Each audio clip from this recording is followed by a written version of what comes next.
Imagine getting up every day full of energy as if you were in your 20s again. What would that be like? What would it be worth to you? What is your health worth to you?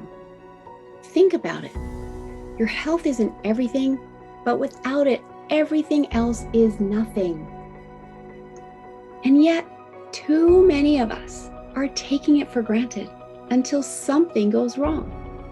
And no one wakes up hoping to be diagnosed with a disease or chronic illness. And yet, we've never been taught how to be proactive in our health through our school or public health. As a registered health coach and integrative health practitioner, I believe it's time this information is made available to everyone. Combining new knowledge around your health and the ability to do my functional medicine lab tests in the comfort of your own home will allow you to optimize your health for today and all your tomorrows. Don't wait for your wake-up call. Welcome back. There we go. Welcome back to another episode of the Don't Wait for Your Wake Up Call podcast. I am Melissa Deely, and I am here today with a wonderful guest, Helena Demuynck. Welcome to the show, Helena. I'm so happy to be here, Melissa. Thank you so much for having me. It's a pleasure, and let me introduce you to the audience. Helena is a distinguished transformation guide and authority on women's leadership, specializing in empowering female executives to transcend their limitations and maximize their potential. With her extensive expertise in women's empowerment and executive coaching, she provides high-achieving women with powerful strategies to amplify their influence, shatter inner glass ceilings, and achieve unprecedented success in both their personal and professional lives. Through her transformative coaching programs, retreats, and keynote presentations, Helena equips female leaders with the tools to navigate the complexities of modern leadership and drive meaningful change in their organizations and beyond. So I'm very excited to have you here, Helena. We met because of our mutual podcasts and the organization that help us get those podcasts out into the world. And we both love sharing our messages to let women know that these opportunities are available to them and they don't have to stay stuck thinking that they have no resources. So I would love for you to share what led you into this line of work. Well, I think it is, like so many of us, a combination of our own experiences, getting stuck at a certain moment and find a way to turn that around, and also feel the need with other women. In this case, I was working with a lot of women and men as an executive coach, as a leadership coach, where we were really focused on coaching the professional on specific what's and how's, like how to give better feedback and how to delegate better and to how to achieve more strategic acumen. But then when you went deeper with those clients, it was like, that's not really the issue, right? The issue is, who are they? And are they really who they can be or who they want to be? Or are they in this, in this system stuck thing where they cannot really explore who they are and what gifts they have to bring to the world? And I had the same, because you are expected to study, you're expected with that diploma to do something efficient and effective. And so you study very hard, you work very hard, you do whatever is expected. You have the definition of success, like is kind of dictated by society and media, and especially lately social media, until you say, really, this is not really who I am. This is not really what I want to do. And I want to define myself what success is for me. And I want to decide what kind of life I have. And so I did. And it's not easy to find that way. It's basically building your inner compass to guide you. And so once I was there, I said, you know what, I'm going to do this with my clients as well. And so now I'm really focusing on women supporting their transformation and supporting and sponsoring to become who they're really meant to be, if that makes sense. It makes complete sense. And society does program us to follow this channel of, go to school, study hard, go to university, get your degree, get into the workforce, work hard, and that is what leads to success. And yet there's so many people out there that are in jobs that they hate, that aren't fulfilling, that they know are misaligned to their purpose. And unfortunately, they're struggling in those jobs as a result because of that misalignment. And some people may be justifying it. Well, it pays the bills, it has benefit plans, et cetera, et cetera. However, if your job isn't making your heart sing, if you're not waking up every morning excited to get out and put yourself and all that you have to offer into the world, then you may be that person that has that misalignment. And this is the time to be questioning, who am I? Who do I choose to be? What am I here for in this lifetime? And start exploring that, because life is short and it is supposed to be joyful. Yeah, absolutely. Not only joyful, but also meaningful. I think those two are really related. And when you tell this story about, getting up in the morning and being energized and enthusiastic to start your day and to work with your team or with your family or whatever your dream is, because when we're talking about success, a lot of us think that it is about, making a linear career, having a big car, having a big title, having big bonuses, travel the world twice per year. Could be perfectly fine. But for a lot of us, success is something completely differently. It's taking care of our family. It is being able to follow our passion, like artistically. It's gardening. It's a combination of everything. It's financial freedom. There's so many things. And we get stuck in what is expected from us. And like you say, we drag ourselves to work, because in many cases, we don't even think about what is it that makes us tick? What is it that makes us jump out of bed happy every day? We sometimes don't have the energy to think of that, because we are like in this fight and flight modus, doing everything on automatic pilot, because we have not learned how to do it. We do not know where to start. We are not sponsored or supported or coached in that. And so we just keep going on that automatic pilot. And it doesn't have to be like that, right? Exactly. We're just following the program because that's the only way that we know, and we don't have awareness of another way until one day something brings that awareness to us. And, a wake-up call. Exactly. A wake-up call. You've experienced that. I've experienced that. And you talk with anybody who, is truly living their passion, and almost all of them have had that wake-up call of the programming wasn't working for them. And so that's why I love what you do, because, working with women in leadership, and let's face it, it's unfortunately, the programming still has it that it's still a man's world in leadership. It is shifting, it is changing, and the women are the ones that are going to keep that change moving forward. And that requires that more women follow their passion in order to help create that change. And you're helping them do that with greater ease. Yeah, and there's still a long way to go. Yes. I was Monday, like 2 days ago, yesterday.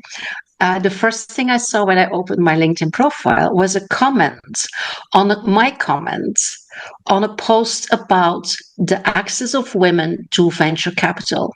So 2% of venture capital is going to female entrepreneurs. Very interesting article, very interesting post of one of my connections. So I commented on that. And I received a comment on my comment that it was, first of all, he said, lol, yeah, laughing out loud. Yeah. Don't think that you will ever get there, because in certain industries, and he was talking about engineering, mining, but also corporate leadership, you need good doses of testosterone in order to be aggressively on the market. And forget it that the playing field will ever be leveled. And I said, really? I created a post on that. So I'm grateful that that existed, but it shows how much there is still this idea that we as women have a specific role. I read an article last week. There was they interviewed young people. I think it was in Belgium, or it was wider. It was in Europe, on how they looked at women. So young people between 18 and 20 and 24. Mm. And out of that research came that they still saw women as not as important and not as powerful as men, and they thought it was perfectly normal that they would like manage the bank account of their girlfriends or wives. And I said, really? This is something I ask a lot. Really? There's a lot of work to do there. And so it is so important that at least we as women have this awareness in order to show up, and not only for ourselves but also for our children, daughters and sons, Yes. to role model that you can show up, you find your voice, you speak your truth. Yes. And that is a good thing to do, because we still have a long way to go. And it shouldn't like depress us, or it shouldn't like frustrate us. It's just a reality that there's still a lot of conscious and unconscious bias, because we came later into corporate world, we came later into political. I mean, we or rights in order to own a bank account, in order to vote, participate in university. It's only a couple of generations that we can do this. So also the men are not used to deal with this new kind of women. And so it is about being in our strengths. We don't have to be on the barricades, but we have to stand in our strength and stand in our truth. And that is actually my mission, to support women to build that confidence, to build that resilience, to build that presence in order to speak up, not only for themselves, but also for the generations that come, and actually also to heal the generations that went before us. Absolutely. And in that process, that's exactly what happens. We heal the generations that went before us, and we pave the way for the generations that come after us. And I just want to go back to a couple of things that you said when that comment somebody wrote about being aggressive. And that's what I think is so beautiful about women's power, is very often it's a quiet power, and yet it is still very powerful. And it doesn't have to be aggressive. We don't have to be on the attack. And, we can lead from behind as well, which I think women are very doing. And so I love that you're helping support women to understand their own inner strengths, their own inner power, and being able to step into that. And you also mentioned building resilience. So let's talk about that. What does that mean to you, and how do you support women in building resilience? But for me, building resilience is understanding that life is throwing curveballs at us, and that some can hit very hard. And it is about building that muscle in order to get up again or get around it. It is about understanding that we do not have to fight everything. It's about picking our fights. It's about being, again, conscious, again, to choose where our energy goes. It is about the ability to reframe and refocus and redirect events or experiences or feelings.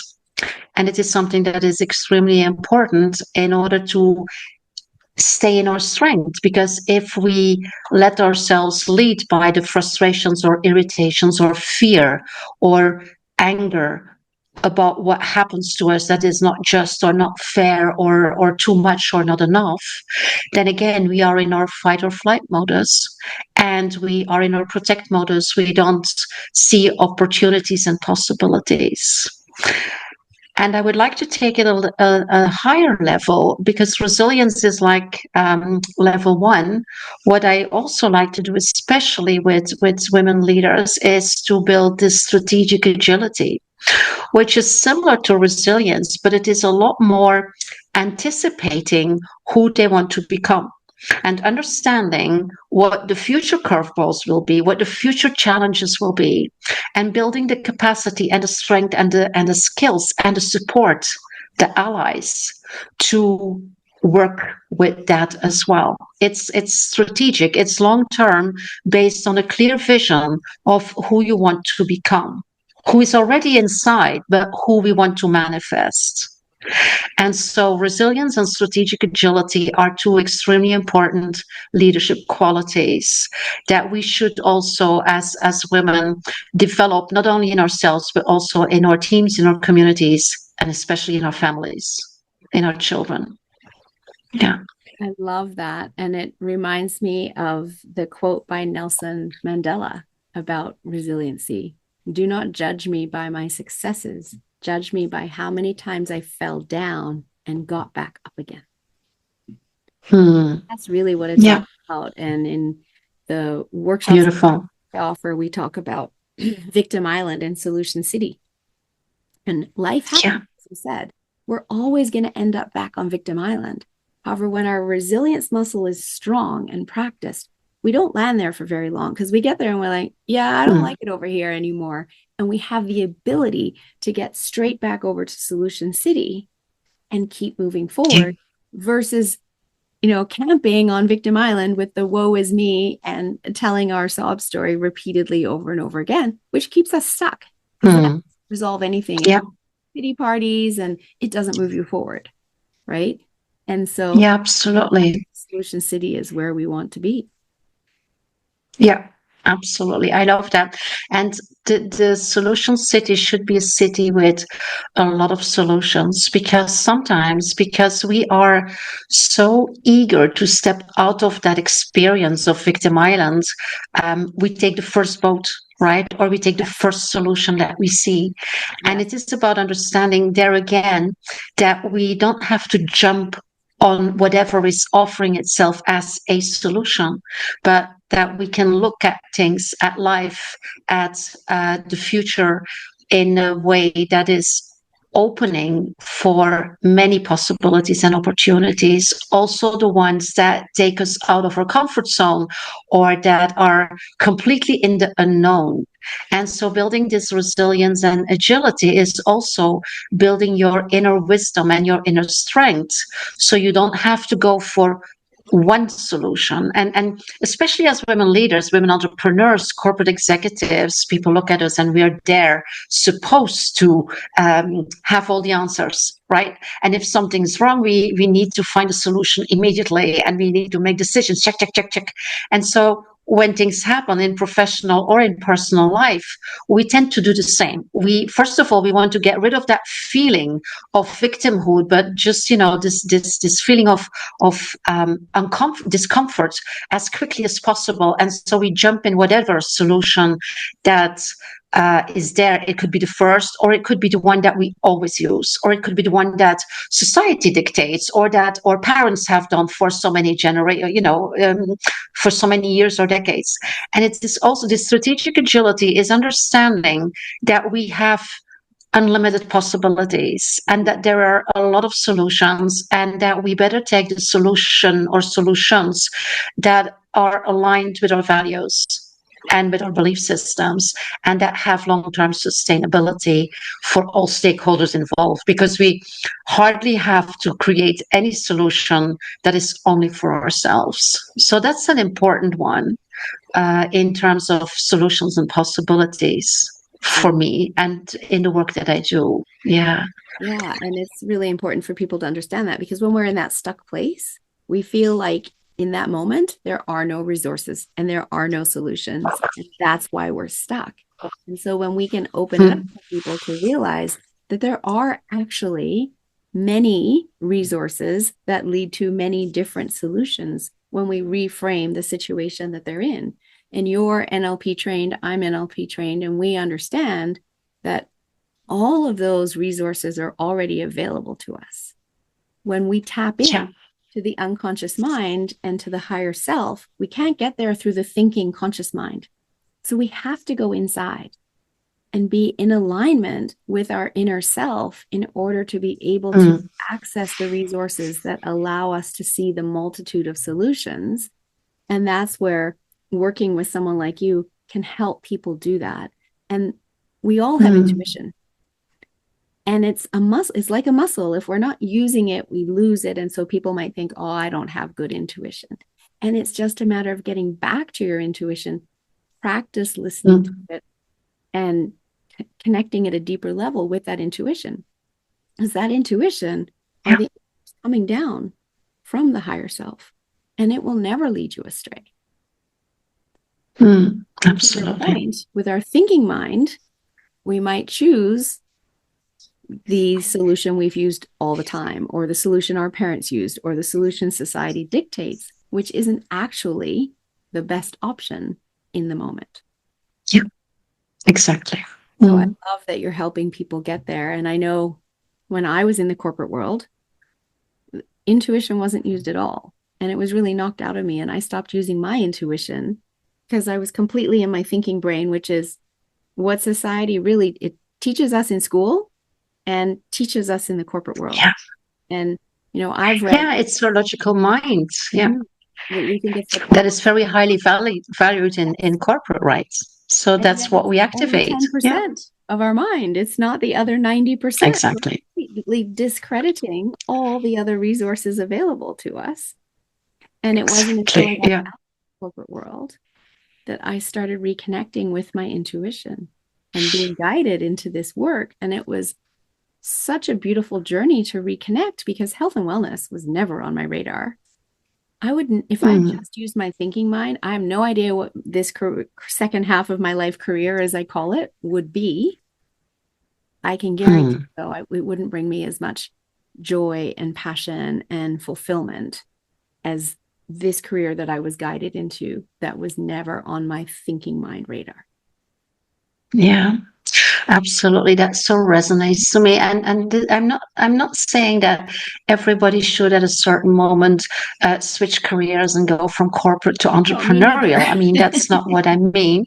But I have been I started my first business when I was 25, and I was very ambitious and very impatient and very, very full of masculine energy. I was in recruitment, and we had to sell our services to the company, and then we had to sell the jobs to the candidates, and then we have to sell the candidates to the companies, and we were very, very transactional. And I said, whoa, no, this is not what I like to do.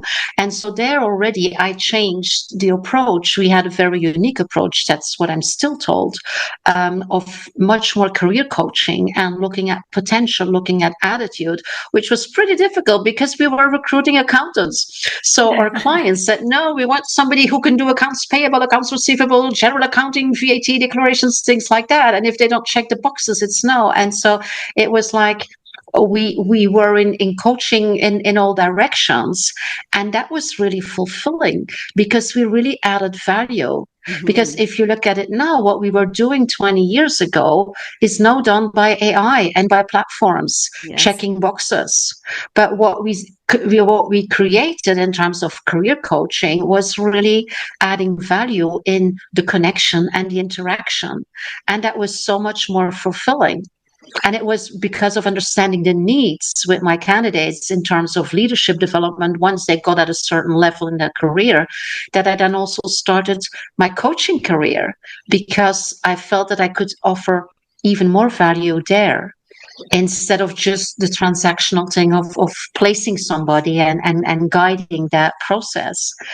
And there's a lot of us in corporate world that don't see how they can add value. And so their interaction with their organization, with their employer, and with their teams or with their peers is purely transactional. Because this is what they know, this is what they can measure, this is what is also validated in the organization. And look at performance reviews, it's a lot about the numbers.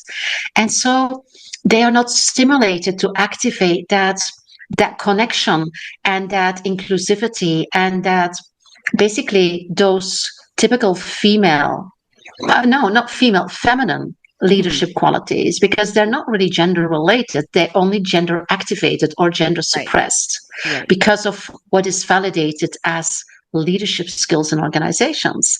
And so we bring these things home also, and we basically teach our children as well. And new generations kind of get stuck in that. They resist that, but they don't know the alternatives. That's why in the younger generations, there's also so many challenges and so many struggles, and even mental health issues, because it is understanding that this feminine qualities that are not linear, that are not measurable, that are not logical, that we also need them. I don't say we have to exclude the rest. It's just finding the harmony and the interaction between them. If we could do that, just imagine if we could do that, what the world would look like. Yes, absolutely. Yeah, because if you have aggression, like I already mentioned, in that if we have aggression, we have winners and losers. Right. If somebody is always winning, that means that all the rest is always losing. Nobody wants to lose. So they disconnect, they go. They're not committed, they're not engaged. That's what we find in a lot of organizations as well. And it is this black or white, right or wrong, win or lose, that is so linear and binary, and that is killing humanity if it's the only thing that is activated in the relationships that we have. So this is absolutely a rally to do that. Yes, so much room in the middle versus being at one end or the other. And when we bring it together in the middle, as you said, we can find that harmony. And I also want to go back to what you were saying about, checking the boxes, and AI can do that. I literally have an email in my inbox this morning that's asking, will AI replace coaches?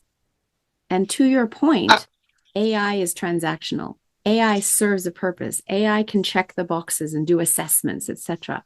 However, AI is not able to connect at that deep human level with someone and pour your support and love into the person that you're working with while they build their resilience, while they build their strategic agility and practice this, because this is learning for them, right? So we have the 4 stages of learning. Exactly. Initially, they have no idea what they're doing. They don't know what they don't know, right?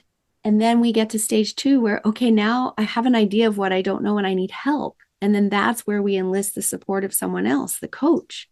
And then in step 3, that's where we practice our new learning. And we need a cheerleader through that process, because we're not going to be perfect the moment we start learning something. And again, so often people think, oh, I've learned this, now I'm going to be perfect. No, it takes practice, the 10,000 hours to become, really good at something. And that's where we need the coach's support to keep us moving forward and not throwing our arms up and, saying this isn't for me. And then we get to that unconscious competence where now we can do it on our own without even having to think about it. And AI cannot guide someone through that process. It needs to be another being. And that's what exactly. And because you said it. Yeah, you said it. We love our clients, right? I love my clients. You love your clients. AI cannot love you. We create that safe space to experiment and to explore and to be vulnerable and to fail. AI cannot do that. AI would probably say, fail, start over, please.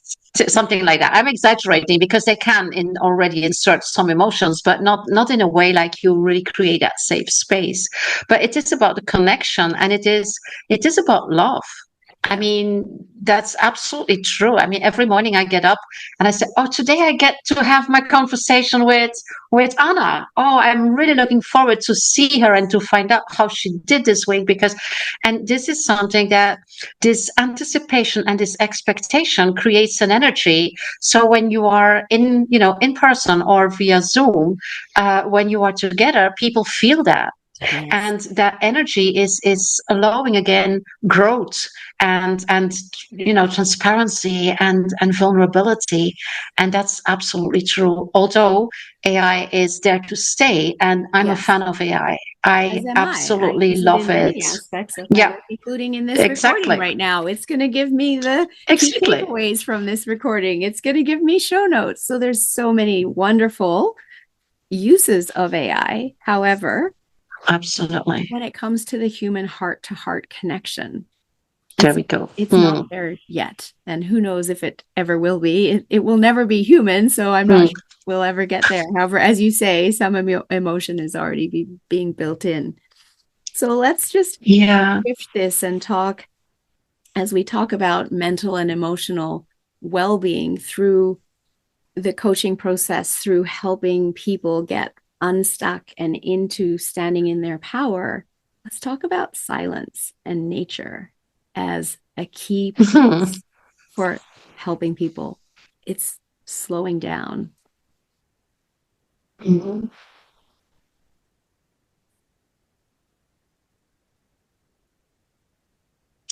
This is silence. And maybe for some people, it's already feeling uncomfortable. Like, what is this? Nobody says anything anymore. Did we lose connection? Is something wrong? Silence is such an important thing. I live in the middle of nowhere on the top of a mountain. And so I invite my clients here for 4 or 5 days immersion in a coaching journey. And there's several things that happen there. First of all, in silence is extremely confrontational because you hear yourself think, right? If there's a lot of noise, there's a lot of triggers, there's a lot of things asking for your attention. But when there's nothing auditively triggering you, then you are confronted with yourself, right? And that's a very important element for reflection and seeing things in different perspectives. Some people don't like it at all. They're afraid of silence. And so they have music everywhere and all the time, or they have noise everywhere and all the time. For me, my favorite sound is silence. I can spend 3 or 4 days without any music, I have conversations, of course, and I have coachings, but in between, I'm just silent. I can just be with myself. And I would invite everybody listening or watching this, try to be with yourself a little bit more and feel how that is. Be aware that if that happens, your brain might try to trick you and bring up a lot of negative ideas and going back in the past of why things happened and what you said wrong because you haven't heard that friend for a couple of weeks, or how you could have dealt with that negotiation better or whatever. So be aware of that. It is about just being present in the silence with yourself. So it needs a little bit of practice in order to do this. And so if you're not used to that, I would suggest that you start with small doses. Like when you do a walk in nature, instead of having your headphones in and some music or doing breath work, just be silent and connect with what is surrounding you. So just be present. That's an important one. And when we talk about nature, to me, life is boxed.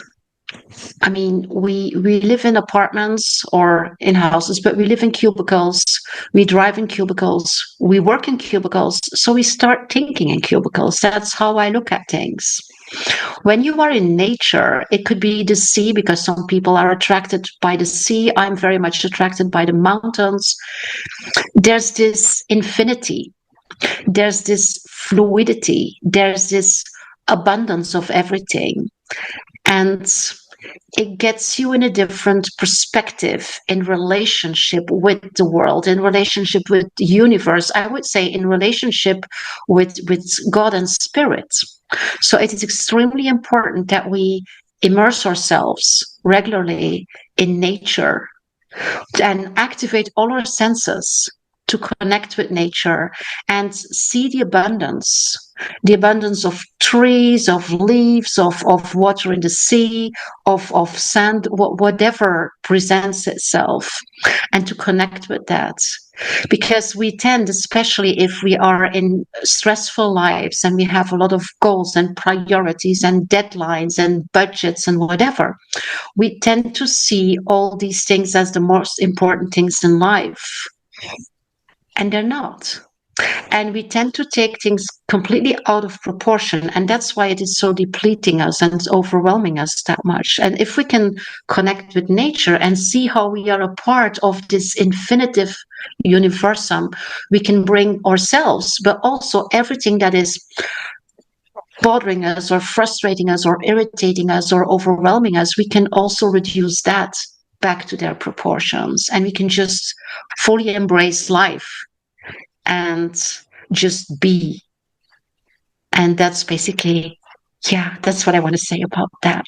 Well, I love it. And I also choose to live in nature at the top of a hill, at the bottom of a mountain. It's currently snowing outside, beautiful big snowflakes. And I love the silence of snow. When it's snowing, you don't even hear cars driving down the road.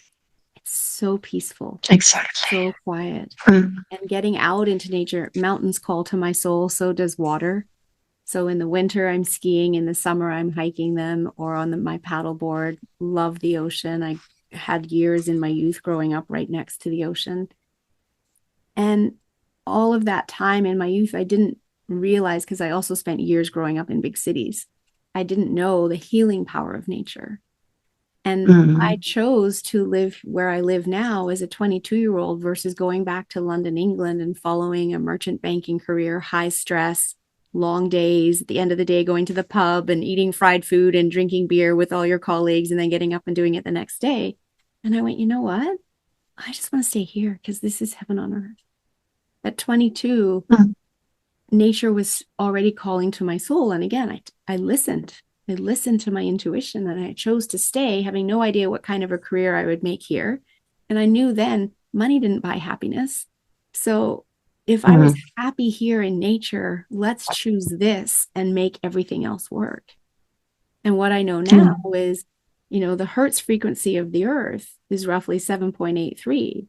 And the Hertz frequency of our alpha brainwaves, which is when we're starting to get into relaxation and getting into light trance, light meditation, is roughly 8 to 12. And so just being in nature starts to calm our nervous system.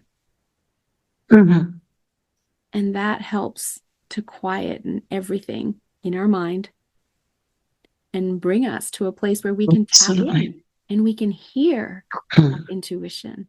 We can have the downloads that are guiding us on our path. And I remember years ago when I noticed how quickly you can tap into the frequency of nature. And I'd been in Vancouver, driving around for 2 days, doing sales calls in the hustle and bustle of the city. And I love that too, because it's a different energy. It's a different vibe, right? So it was great. And then on the way home, I stopped at a campground because my sister was camping there. It was my niece's birthday. And I was going to go celebrate their birthday dinner with her and then keep driving home. And I got to the campground and I parked the car at their site. And I got out of the car and I literally walked over to the outhouse to go to the bathroom. And as I walked back to their campsite, I literally felt that visceral calming of my body. And I went, wow, I haven't even been here 3 minutes yet. And nature was already having an impact on my nervous system. Yeah. So I love absolutely. I see that every time. Yes. Yeah.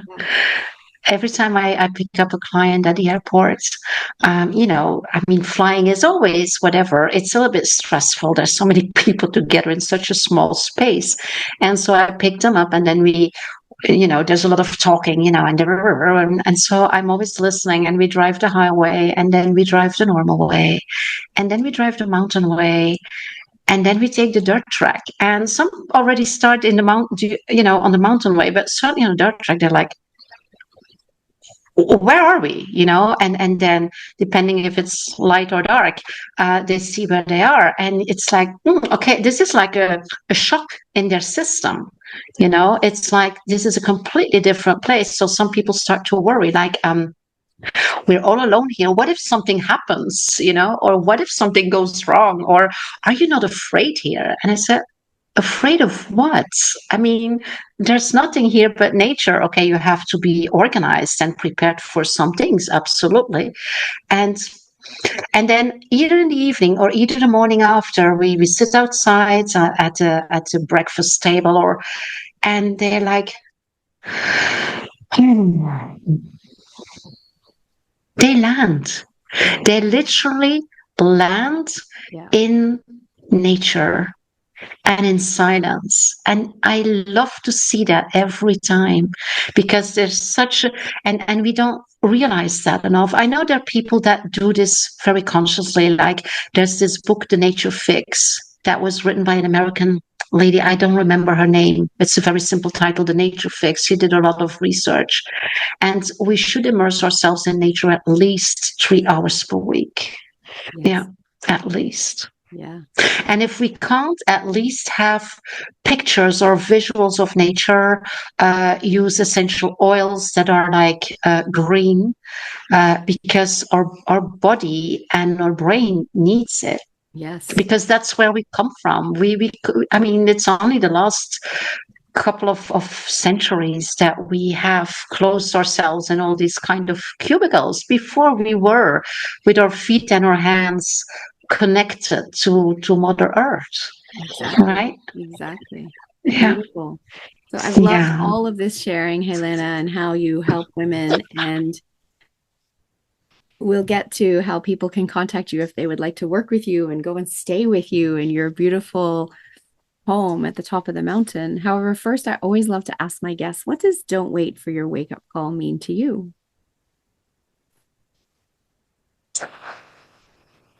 Make choices, make conscious choices and decisions. Don't change your life because you have no other choice, because an external event is like forcing you to. I mean, it's okay because but please take that responsibility and that agency before that wake up call. You can choose always. That's beautiful. I love it. We always have choices, even when we think we're stuck. There's choices there. We just need to be able to access them, and you can help people access them. So if someone wants to work with you, what's the best way for them to get hold of you? The easiest way is to connect with me on LinkedIn. I'm very active on LinkedIn. I accept connections from people that reach out. There's a lot of information available. I have 2 newsletters on LinkedIn. I post content on LinkedIn. So that's the best way. Or you can go to my website, which is helenademuynck.com. And if you're watching, I don't know if this is only audio or also video, it's here, but it will probably be in the show notes, how to connect with me via my website as well. Yes, I will have all of that in the show notes. And you have very beautiful offered a gift to the audience, your newest ebook. Please tell us about that. We have been talking about it. My newest ebook. It's a short one. It's a 50-page book, so it's not something big. It's available on Amazon, but I have a flip version available for your audience. It's called Embracing the Quiet, and it is basically harnessing silence as a source of inner wisdom, inner calm, and inner growth. And it tells a little bit about my story, and then it tells about how you can really access the benefits of silence and integrate them in your life, and just have a look at it and see if it resonates. And even if it doesn't at first stage, I would love to invite you to try it. Get out of your comfort zone, because that's where magic happens. We don't grow in our comfort zone. If we never take risks, we never start something new. And so even if it doesn't feel comfortable, just go for it. What's the worst that can happen?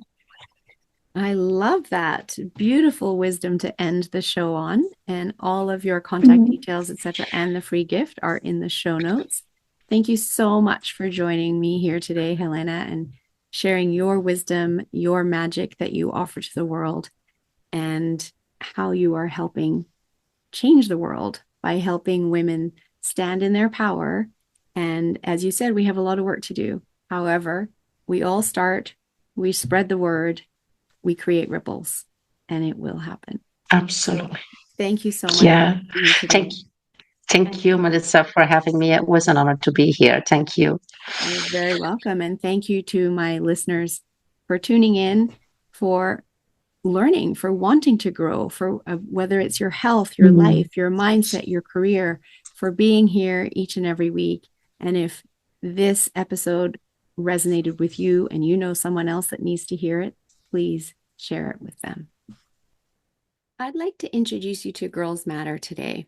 It is a nonprofit that I started back in 2017 to help ensure girls in developing countries get an education. You see, education is not free all the way around the world, and it very often comes down to families having to choose between paying for their daughter's education or feeding them. And sometimes they can't even afford to feed them. They will marry them off as teenagers and they become someone else's problem. At Girls Matter, we fundraise to keep girls in school, pay for their high school education, ensure they have the menstrual supplies they need so they don't miss a week of school every single month. Because we know that in keeping girls in school, we are breaking the poverty cycle, one girl, one family, one village at a time. When we educate the girls, we actually can grow the GDP of the country. When we educate the girls, we're also having a powerful ripple effect because an educated girl is more than twice as likely to educate her own children.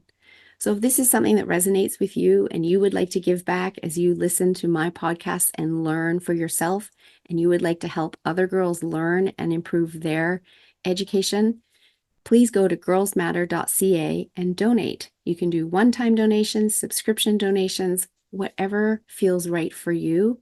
As you enjoy the content I provide to you, please choose to give back and support girls in improving their life elsewhere around the world.